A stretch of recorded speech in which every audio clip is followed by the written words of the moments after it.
El Instituto Mexicano de la Radio presenta Plantas Medicinales de México. Cultura, ciencia y sociedad. Con Ricardo Reyes Chilpa.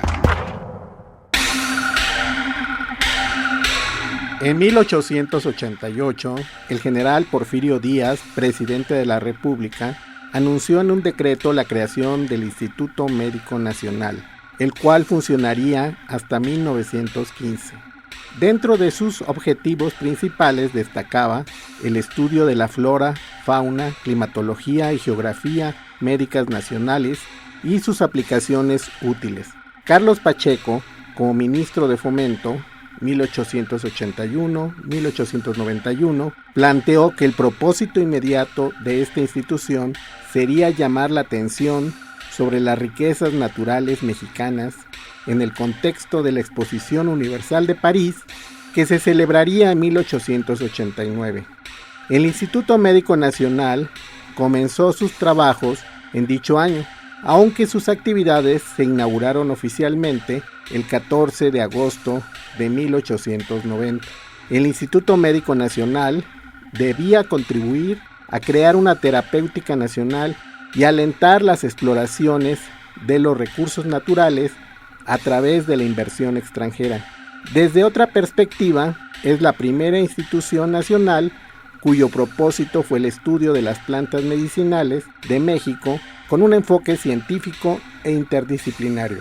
Para hablar de este tema, contamos con nuestra invitada, la doctora Angélica Morales Sarabia. Bienvenida, Angélica. Muchísimas gracias, Ricardo, por invitarme.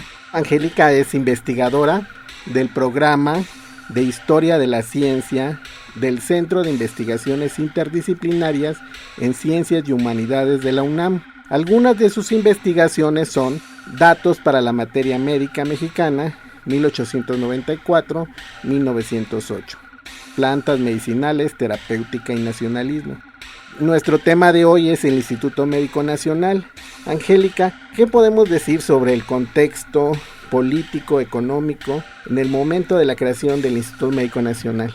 Bueno, es un momento caracterizado por la creación de muchas instituciones, comisiones científicas, proyectos concentrados en la Secretaría de Fomento, que va a estar encargada finalmente de darle carácter y seguimiento a la política económica del régimen. Entonces, en el momento en que se crea el Instituto Médico Nacional, al mismo tiempo se están creando otros centros de investigación encaminados al mismo objetivo, que era estudiar los recursos naturales del país y fomentar o incluirlos, digamos, dentro de un catálogo por parte del gobierno para promoverlos a nivel internacional. Sucede durante el gobierno de Porfirio Díaz o su segundo gobierno, y ahí mencionaste que está el Ministerio de Fomento o Secretaría de Fomento, no sé qué era en esta época, y la dirigía un señor muy particular, Carlos Pacheco, el general Carlos Pacheco.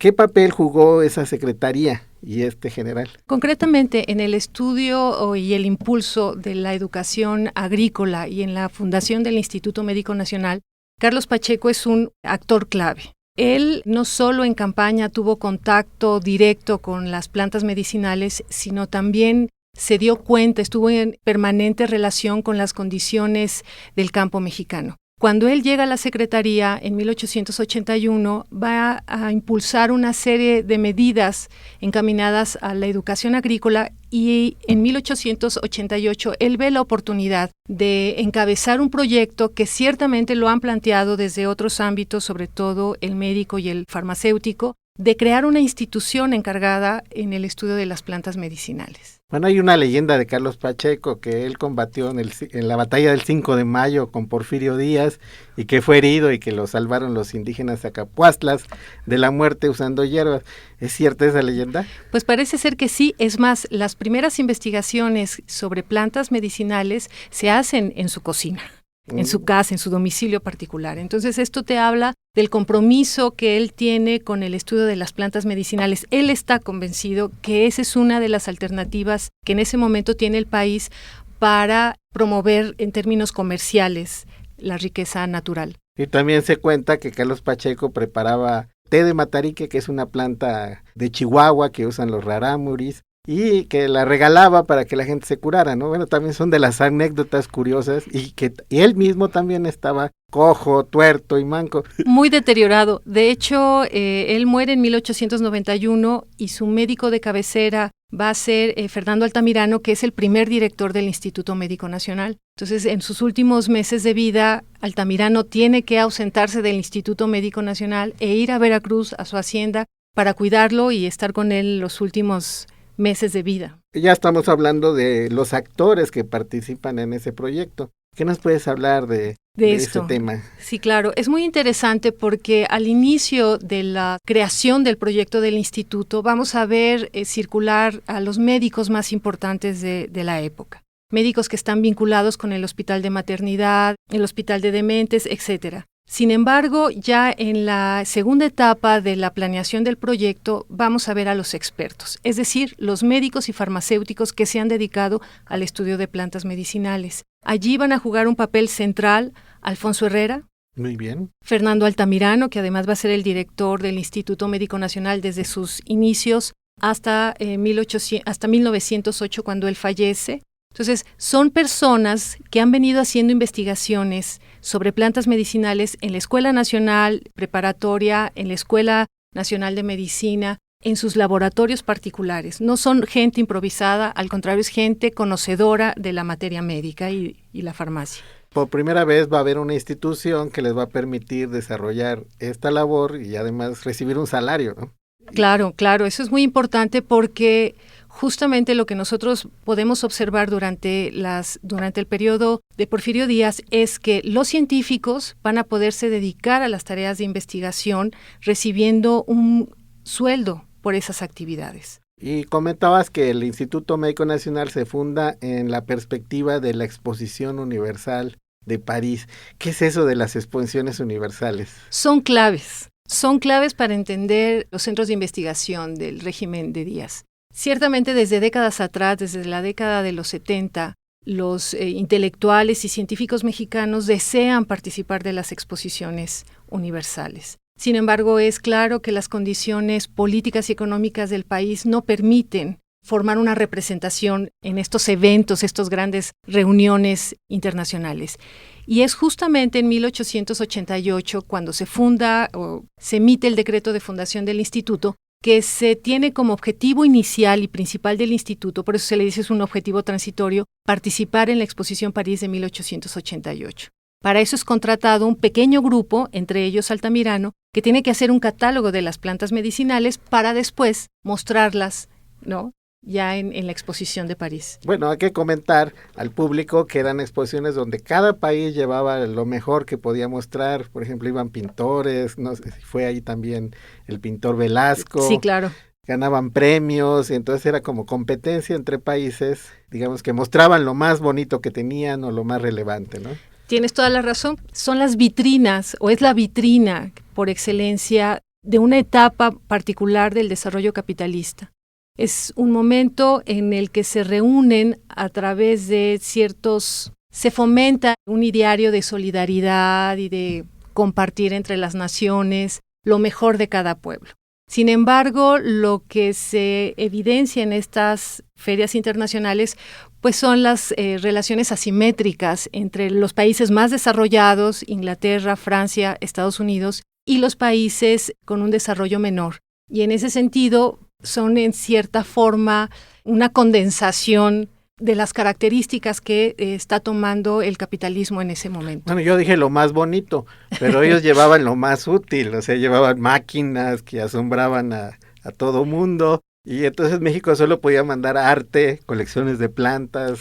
Colecciones de plantas, también colecciones etnográficas. Arqueológicas.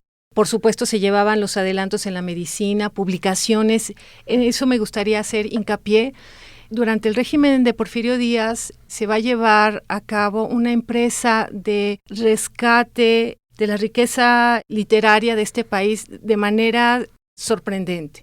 Vamos a contar con la impresión de manuscritos producidos a lo largo de la colonia, nuevas ediciones, rescate de manuscritos que se encuentran en bibliotecas europeas. La producción editorial de este momento, que va a encabezar la Secretaría de Fomento, es impresionante. Y bueno, ¿qué tipo de investigaciones realizó el Instituto Médico Nacional? Si nos platicas de ello. Muy bien, su tema central fue el estudio de plantas medicinales.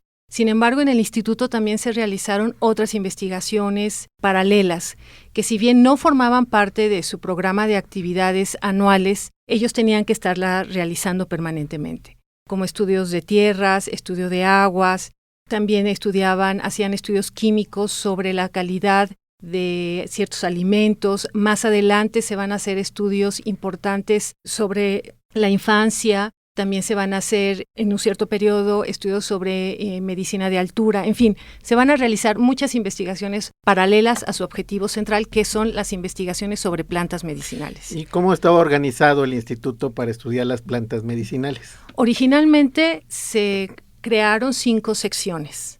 Cada una de estas secciones iba concatenada. La primera sección se llamó de Historia Natural. Las segundas, donde llegaban las plantas, se hacía una clasificación, descripción botánica. Después pasaban a la segunda sección de Química Analítica, donde se hacían los estudios, como su nombre lo refiere, químicos. Después pasaban a la tercera sección de Fisiología. Después a la cuarta sección de Clínica. Esta sección no estaba en el Instituto Médico Nacional, estaba en el Hospital General. El hospital sino le asignó un pabellón para las investigaciones del instituto y finalmente una quinta sección de Geografías Médicas, que era una especie de sección dedicada a lo que hoy llamaríamos al comportamiento epidemiológico de las enfermedades. Evidentemente tienen otra metodología en ese momento, pero esas fueron las 5 secciones originales. ¿Y quiénes fueron los primeros profesores? El que más conozco de esto es José Ramírez. Él va a ser el jefe de la primera sección. Es un médico de formación. Él va a dedicarse de manera importante a las tareas taxonómicas en el instituto, pero además fue secretario del Consejo Superior de Salubridad. Vamos a un corte y regresamos. Plantas medicinales de México. En un momento regresamos.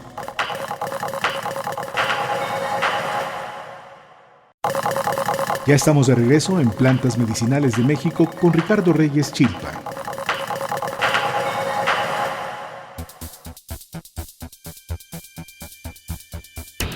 De antiguos y nuevos secretos de las plantas. Del uso de las semillas de la jícama contra la sarna causada por minúsculos ácaros que habitan en la piel, por Javier Rodrigo Reyes Pinzón. En el libro Las plantas medicinales de México, publicado por primera vez en 1933 por el profesor Maximino Martínez, escribió sobre los usos no comestibles de la jícama, Pachyrrhizos erosus. La tintura alcohólica de las semillas se ha usado al exterior contra la sarna. Los doctores González y otros han comprobado su eficacia y superioridad en el tratamiento de la sarna.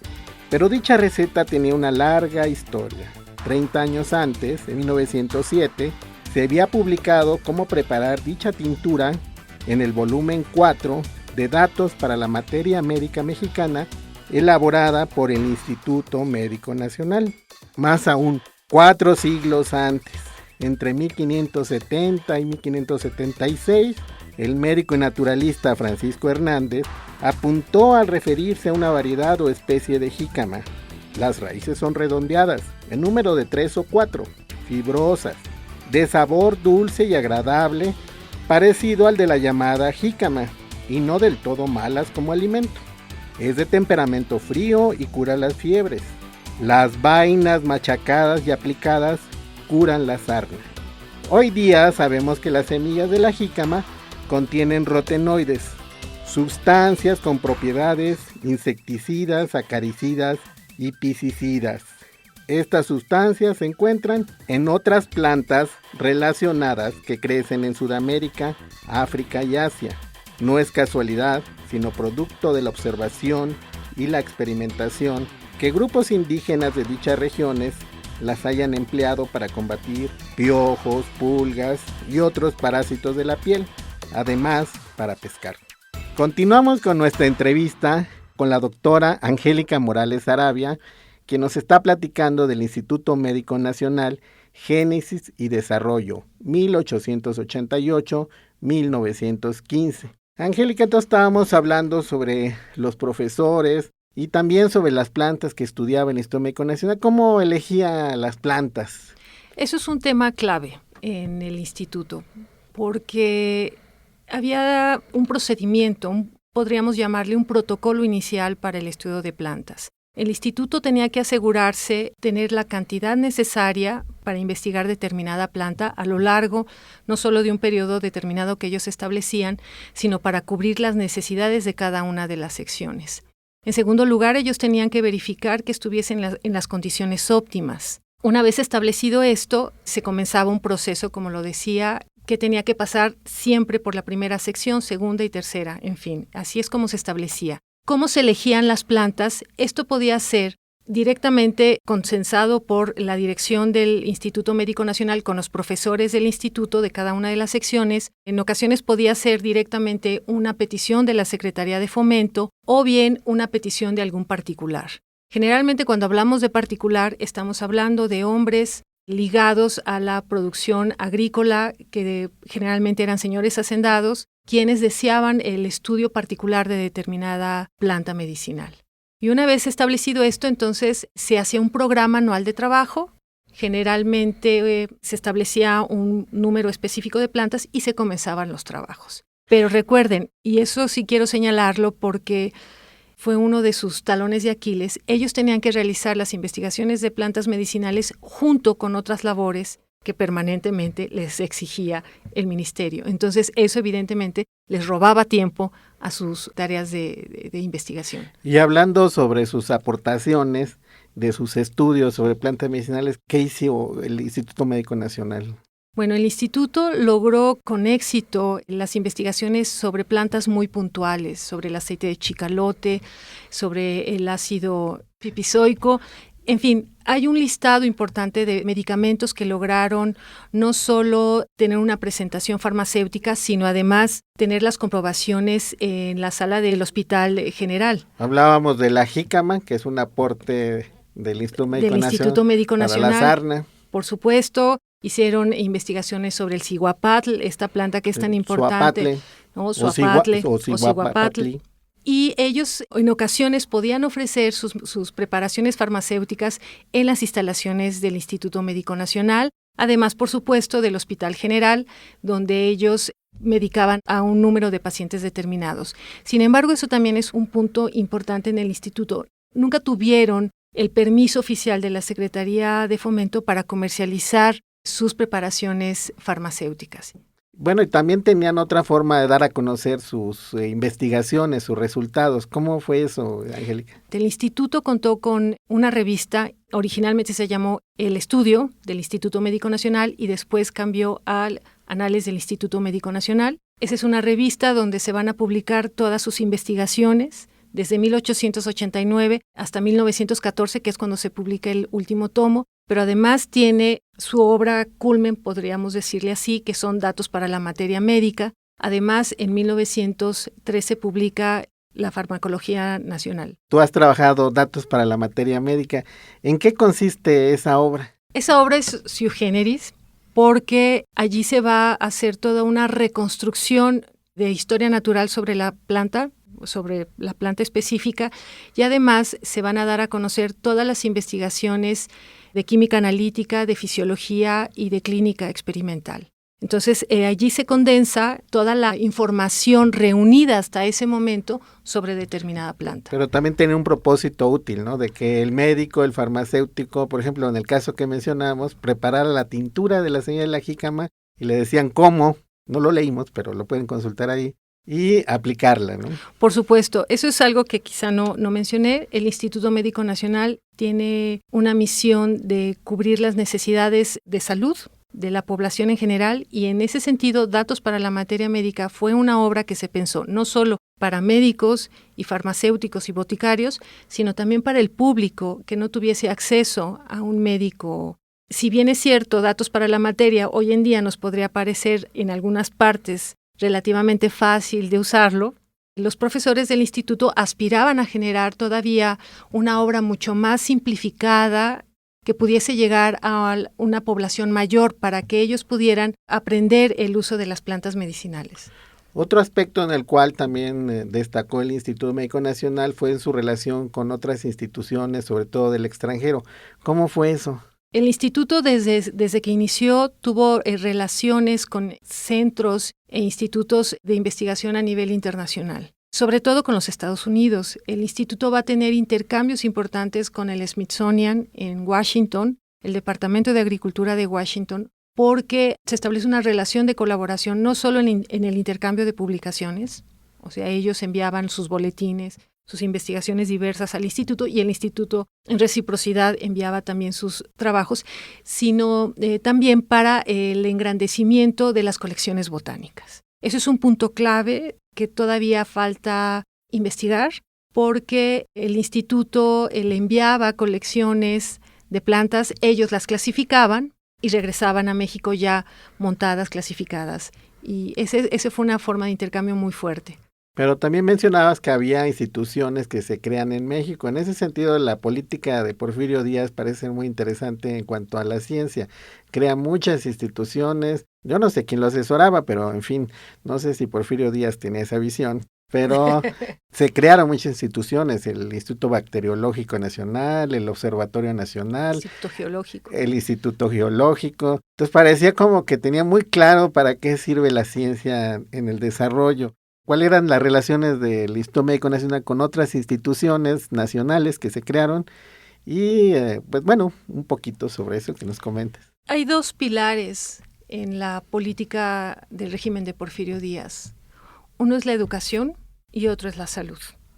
Entonces, las instituciones de las que hiciste ahorita, que enlistaste, están abocadas no solo a la formación de nuevos cuadros, no solo a la incidencia en la formación a nivel medio superior y superior, sino también a resolver los problemas que el país tenía. Por otro lado, son instituciones que también están contribuyendo al modelo económico que planteó no solo Porfirio Díaz, sino todo un grupo de políticos alrededor de él. Que les llamaron los científicos, pero de científicos duros, como nosotros diríamos, no tenían nada, ¿no? Exacto, es un adjetivo que genera controversia.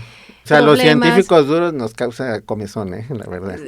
Sí, y que tiene que ver básicamente con un grupo pequeño, reducido de hombres con un poder económico muy fuerte, pero también con un poder político. Pero sobre todo van a tener una presencia determinante al finalizar el siglo XIX y principios del siglo XX. Parece otra visión de Porfirio Díaz, porque realmente lo consideramos un villano, pero por lo menos en este aspecto parece que algo hizo bueno, ¿no? Digamos, toda esta labor tan importante que hizo el Instituto Médico Nacional, va a llegar la revolución. ¿Qué va a pasar? Y se va a clausurar. ¿Cómo ocurrió esto? ¿Por qué no continuó? ¿Por qué lo acabaron? El Instituto Médico Nacional, como otros centros, como otros institutos de investigación del régimen, también envejecieron en un sentido. No hay un relevo generacional claro. Tú puedes observar los profesores que entran a colaborar en 1889 con el instituto, solo lo van a dejar cuando ellos han fallecido. Altamirano, Ramírez, etcétera. Pues algo parecido pasa hoy, ¿eh?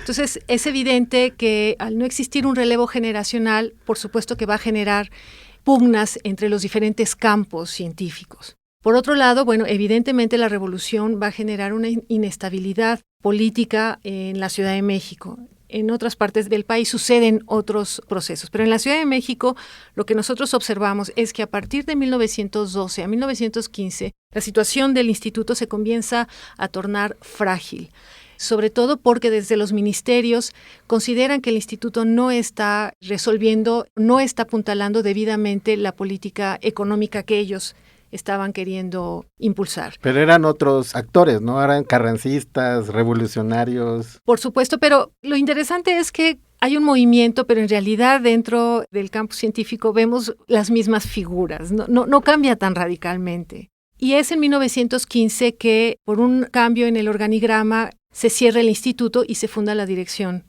de Estudios Biológicos. Sí. Bueno, desafortunadamente ya se nos acabó el tiempo. No sé si quieras agregar algo, Angélica.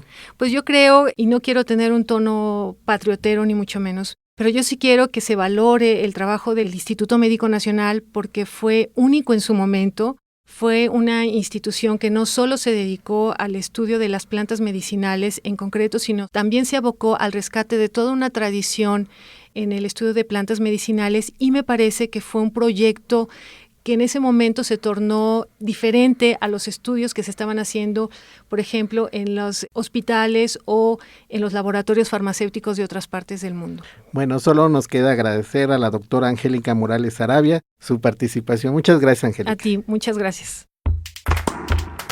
El Instituto Mexicano de la Radio presentó Plantas Medicinales de México.